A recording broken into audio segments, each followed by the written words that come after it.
We are back on Morning Line. Our guest, Bob Freeman, State Representative, District 56, right? Yes. Democrat. Any Republicans jumping on board with your bill? Yes, there are several, but yeah. we're going to work on getting a lot of co-sponsors, and I don't want to speak for them until they sign on. Takes a while on that. Yeah. So we got a few more phone calls. Folks that waited through the break, I'm glad to take their calls. We'll go to Curtis. Hi, Curtis. Yes. Hello, sir. Go ahead. All right. Well, first off, I think you're doing an excellent job, Mr. Barris. Now, with that being said, my whole issue with this marijuana debacle, and that's exactly what I call it, you got so many people who are dying off of opioids, and it's already been proven that marijuana does help with a lot of medical issues that are going on with people. So my question is this: wouldn't it just make perfect sense for them to go in and legalize it? Not necessarily on the recreational, I know people are going to have issues about that, but for those that it's actually therapeutic for, it makes perfect sense, because if we're talking about all these people that are shipping illegal drugs here, who would want to go in an alley and buy marijuana if you could go to a store, have it regulated, it's going to generate income, money that's well needed. I mean, this is needed for the community. There's so many ways that we could use the tax revenue. You're going to cut down on crime because you don't have people going out there. And let's face it, opioids are doing this, what is that, fentanyl and stuff like that. Yeah, so many people dying, and then you're going to have the rehabilitation and all of that. It's a better alternative all the way around compared to alcohol and opioids. Use common sense here. I mean, we're talking, what? Yeah. Just plain logic. It just makes sense to me. I've never... He's right. It just makes sense. Right. It makes sense. Curtis is laying it out there in a common sense way, and I think Curtis is right on point. Yeah. And Curtis, his views represent the majority of Tennesseans. Mm-hmm. They understand that it's not a Schedule I drug, that it has benefits, and it's past time. I mean, again, the fentanyl is literally devastating communities. Yeah. We have communities in Upper East and Upper West where you've got a whole generation that's addicted to opiates, and if they end up having something laced with fentanyl, they're dead. We've had, just this past week, you've seen the story, there have been a rash of those in certain neighborhoods here in Davidson County, and we had a fentanyl death or two in one of the area jails. And I worry about, you say dusting, I don't know what the motive would be for a dealer, but what if fentanyl starts getting dusted on some of this pot you're buying on the streets? I mean, I don't even want to think about that. I don't know if that's happening, but it seems like it's showing up everywhere, and that's scary stuff. Yeah. Well, I mean, there are stories all across the U.S. of people buying illegal marijuana and it's laced with something else, and they were unaware. And if we were to legalize this, that would make sure that doesn't happen. The bill that I'm proposing has testing requirements. The Department of Ag would be responsible for making sure that it was safe.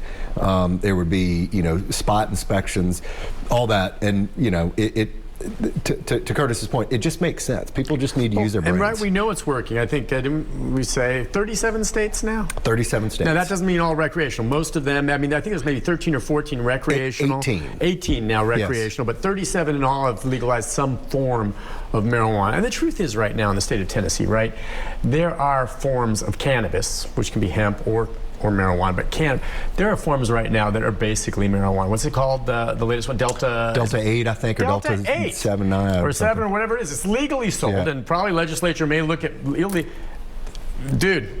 Yeah. That is the same stuff, and it's legal right now under some, Plus, the TBI doesn't even really test for small amounts of marijuana taken. If you get busted with a joint and someone wants to prove it's marijuana and not cannabis, the drug dogs can't even tell the difference. Well, and I mean, I'm going to add to the 18 states that have full recreational legalization, the number of states that have decriminalized, even like what Glenn Funk has done here in Davidson County.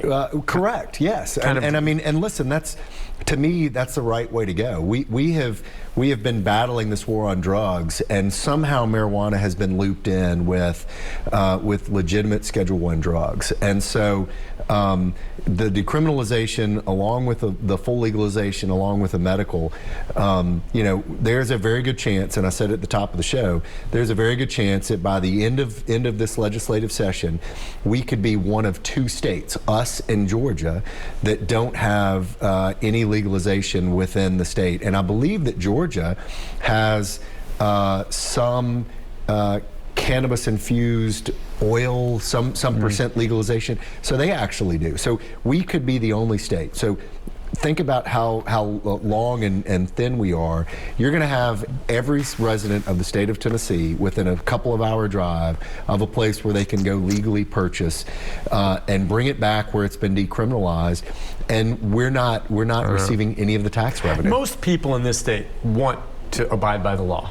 They want to abide by the law. But I can tell you this right now: if I had a child with epilepsy and I needed that stuff, you think I'm going to pay attention to that law? I'm going and getting it, and my child is going to get it. Period. I'm ignoring the law. Come get me. It's not going to happen.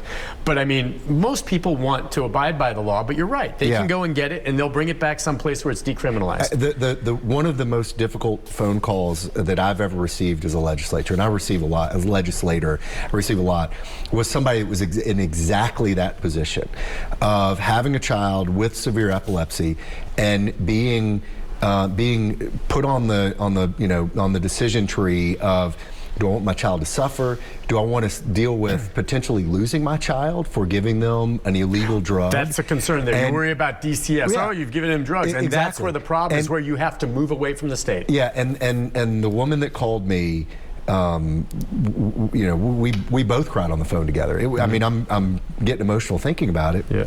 I've got 3 kids. I can't imagine what I would do to protect my kids. And we are putting this horrible decision on parents when we shouldn't be doing it. They're moving to other states. There are 37 other states that they can move and immediately get treatment. They'll go, and I don't blame them. It's a tough thing to uproot, and you love living in Tennessee. Let's see if we can squeeze in a quick call from William. Are you there, William? We've just got about 30 seconds. Somewhere else. Hey, are you there, William? Go ahead real quick, my friend. Are you there, William? Yes, I'm here. Go ahead, sir. I want to legalize marijuana, but let's give everybody something. Let's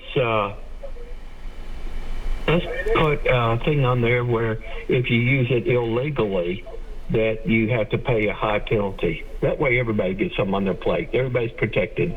I guess that would be if you went with medical marijuana as opposed to legalizing recreationally, if you're doing it illegally, or certainly you could drive under the influence, and that could be an issue. Well, or maybe he could be talking about illegal sale. And selling to children, something like that, of course. I think so. And my bill contemplates all of that. There's an amount that you can have on your person that you can have legally.